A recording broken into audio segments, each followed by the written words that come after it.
Dear friends, welcome to my channel. This is capt.Binoy Varakil, Assistant Professor, Department of English, St. Joseph's College, Devgiri, Kozhikode. From the literary theory paper, we have to learn a lot of topics, and we have to be familiar with a number of theories who have contributed tremendously to the kind of movement called structuralism.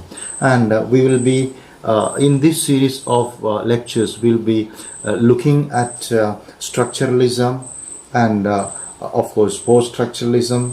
We will also be looking at a psychoanalytic theory. So when we discuss structuralism, we have to be familiar with the most significant structural linguists, that is Ferdinand de Saussure, and we will be looking in detail of course on all the concepts introduced by Ferdinand de Saussure in his very seminal text course in general linguistics of 1915. Besides, we'll also be looking at the contribution of the great thinker, philosopher and theorist, the structural anthropologist Claude Levistros, and we will also discuss Roland Barthes, the structuralist, and the post-structuralist Roland Barthes.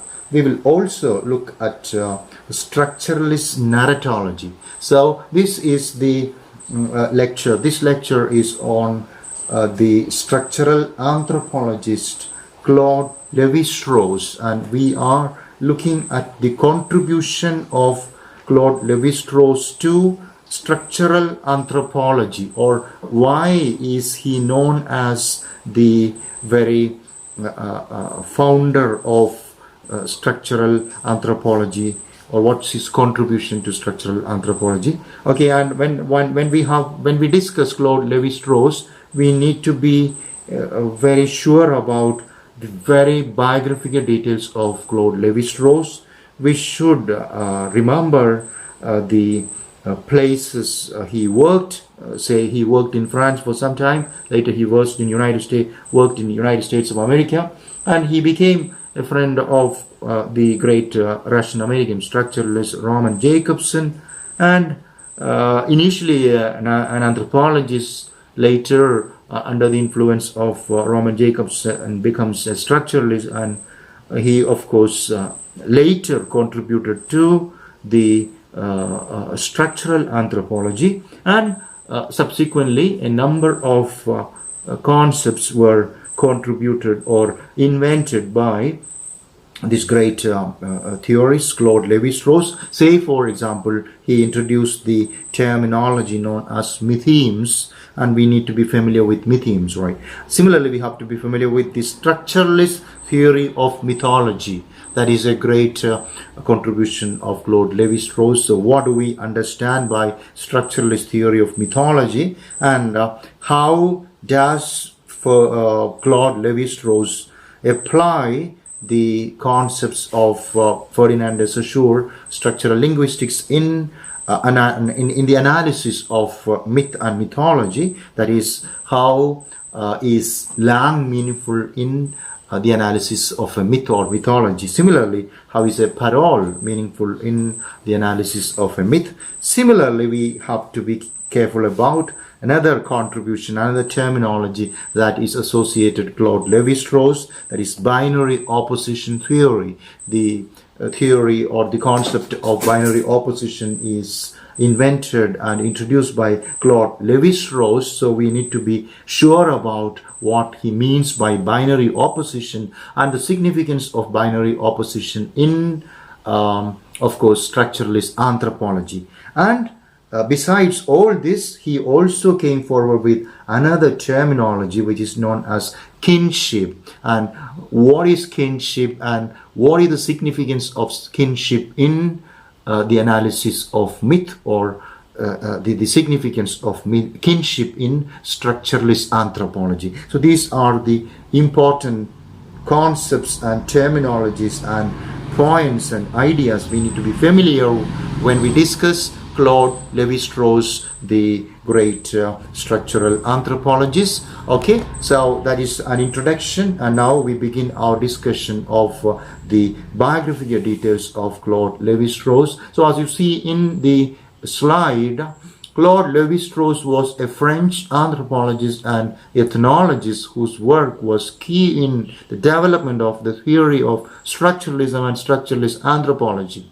He was the chairman of social anthropology at the Collège de France between 1959 and 1982. He was elected as a member of the French Academy in 1973. And when we learn about his career, his life, we need to understand the fact that Levi-Strauss is a centurion. That is, of course, he lived for a century. He was born in 1908 and he passed away in 2009. So 100 years he lived, and he contributed, like I said in the introduction, to both anthropology and structuralism.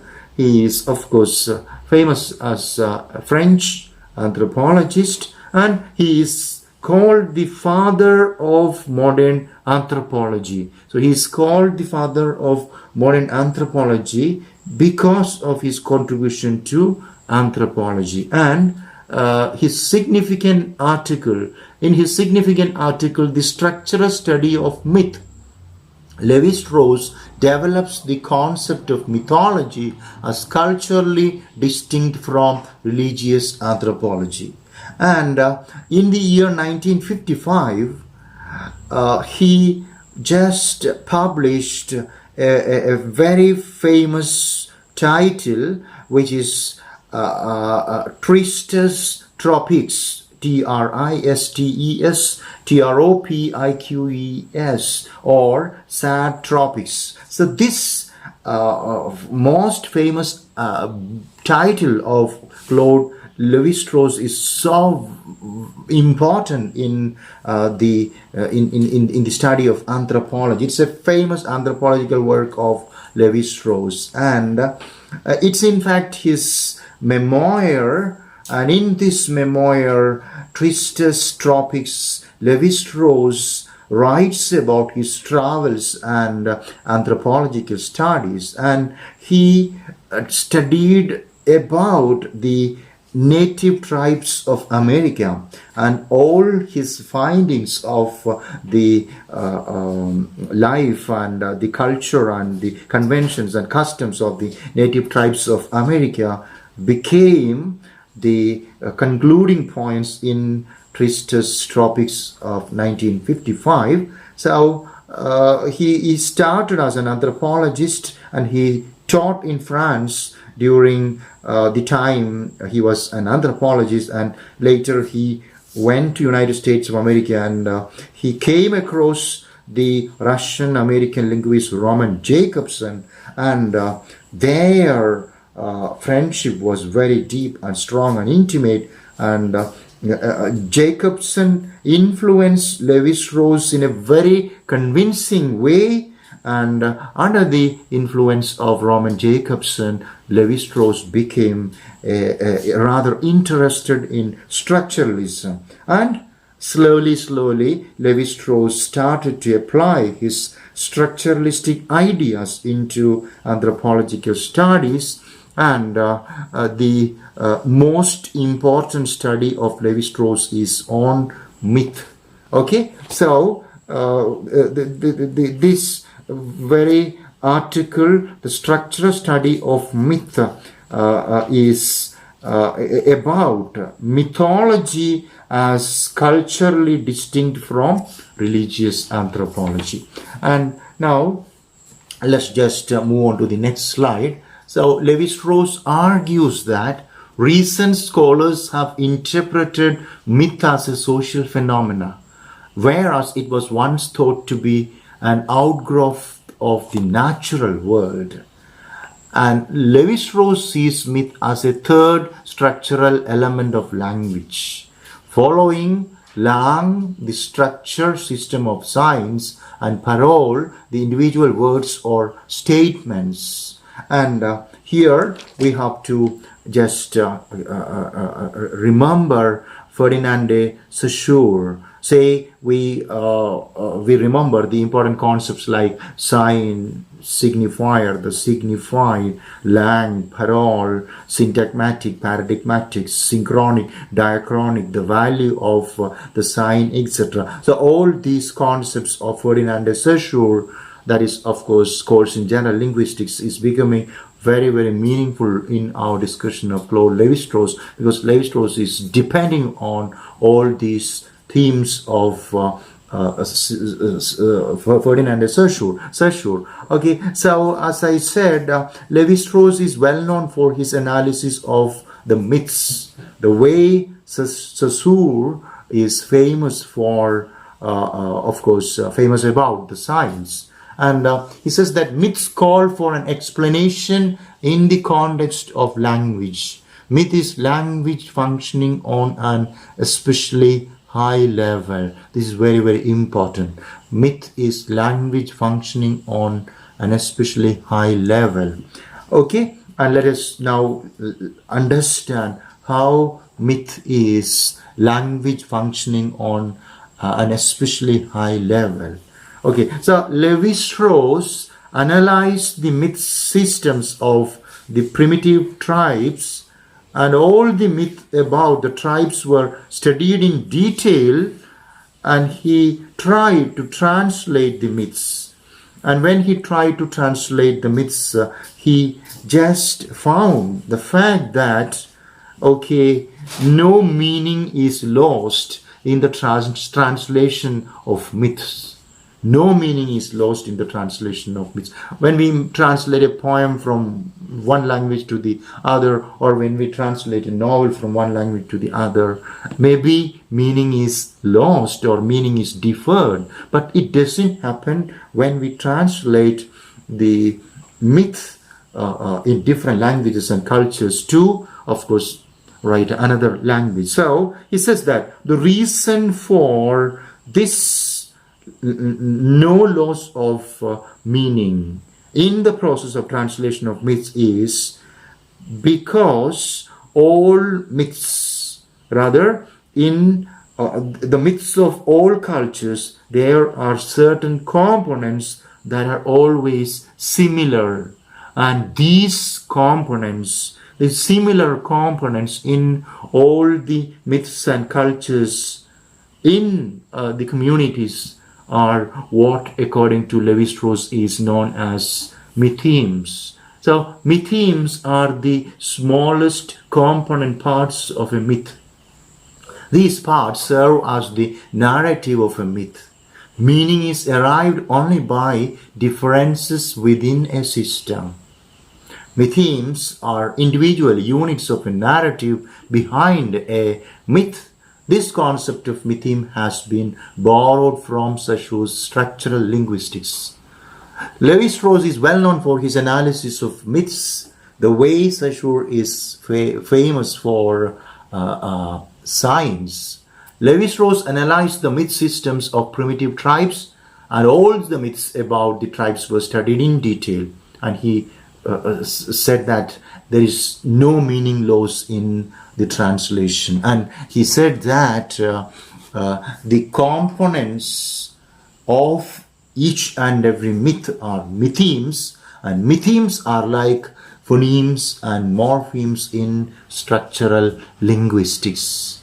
And now we have the next important concept from Claude Levi-Strauss, that is of course the structural theory of mythology. Structural linguistics is all about language. Levi-Strauss applied the concepts of Ferdinand de Saussure in myths. Levi-Strauss studied myths like language. He expanded Saussure's theories, or we can say that Levi-Strauss applied the Saussurean theories or principles in myth. He, of course, applied Saussure's theories in his study on human society, anthropology, myths, and culture. And okay, we know that we have a number of concepts in structural linguistics, and let us now look at the two terms in structural linguistics. How does it work in structural anthropology? That is langue and parole in structural anthropology. Langue is the formal standard language of human beings. Just like langue, all myths have some similarities, some elements that are common. Hence, myths are like languages. Parole is the individual utterance.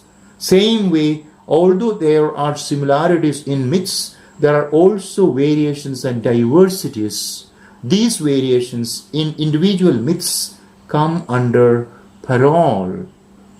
Now, we have the next concept of the binary opposition theory of Claude Levi-Strauss. So, Levi-Strauss introduced the binary opposition theory. Binary means two and opposition means contrast. Binary opposition means two ideas that have completely different meanings. Say we have good versus evil, black versus white, day versus night. Similarly, okay, we have a lot of binary oppositions in the world. So, according to Levi-Strauss, it is these binary oppositions which are the basis of any narrative, whether it is myths, films, novels, epics, or satires. Say, for example, when we read a novel like The God of Small Things, on one side we have a character like Ammu, which is of course rather a good character like a heroine. The other side we have Baby Koshama, who is just like a villainous character, a cruel character. Similarly, we have Baba on one side and Veluta on the other side. If we look at myths, we have of course a number of myths like from Indian mythology, Hindu mythology, we have the myth of Durga. And we know that goddess Durga is the fierce warrior goddess. She is also the destroyer of evil. So, Durga is goddess, and goddess Durga is the destroyer of evil. And Durga is also known to be kind and nurturing like a mother figure. So, we have the myth of Durga. And the other side we have the very evil, right? So good versus evil, all right? And similarly, we and of course goddess Durga is remembered and celebrated during the Dasara festival in West Bengal of India. Similarly, we have another mythical character in Indian mythology, that is Madhavi. And we know Madhavi. Madhavi is a female character in Indian mythology who only bears male children. So Madhavi is of course a mythical character. She gives birth to of course only boys or male children, and all of whom become warriors. And she has of course other importance, like she has the power to restore her virginity after every birth. Similarly, of course, we have myths about the yuga, like 4 yugas in Hindu cosmology: the Krida Yuga, the Treta Yuga, the Dwapara Yuga, the Kali Yuga. All these mythical ages in Hindu cosmology has its own, all right, similar significance. Similarly, of course, we have Egalavian, Drona, the very story of Manisha. Similarly, in Greek mythology, we have the 3 sisters. All right, so we understand that it is all these mythical characters, incidents, mythemes become meaningful because of the very concept of Levi-Strauss, that is binary opposition. Okay, and now let us just move on. Now we know what binary opposition is, and now we move on to the next concept of Claude Levi-Strauss, that is kinship. Kinship is again another very important term that is introduced by or associated with Claude Levi Strauss, and it's very easy to understand. What do you mean by kinship? You know, the word kin means blood relationship. So kinship refers to, okay, the very significance of each and every individual in a society. Okay, rather, okay, one could maybe one a man or a lady, all right, rather a human being has some significance, or his identity is based on his relationship with others. Say, let us look at the slide right now. Another important concept that is associated with Levi-Strauss is kinship. The meaning of a word is determined by the structure in which it is placed. Similarly, like the Mythemes in a myth. Say, look at these two words. Yes, the patient died. Yes, the patient died. Yes, the patient died. Yes, we won the match. When we look, maybe considering the meaning of these two sentences, we understand that yes, in both sentences have different meaning. All right. Yes, yeah, yes, the patient died.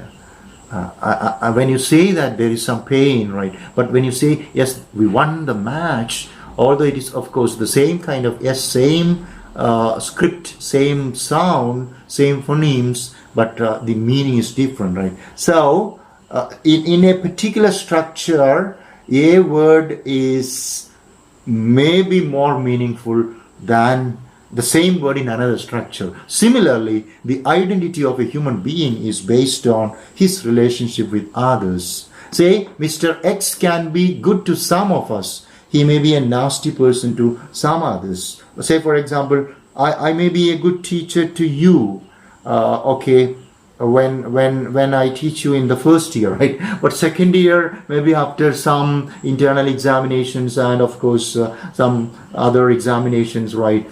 Right, maybe there is some kind of a problem in communication and understanding, and your attitude to maybe me or a particular teacher is changing, right? So your opinion or your the kind of idea or identity you give to an individual, maybe a teacher, changes from month to month, year to year. It could be because of maybe problems, right?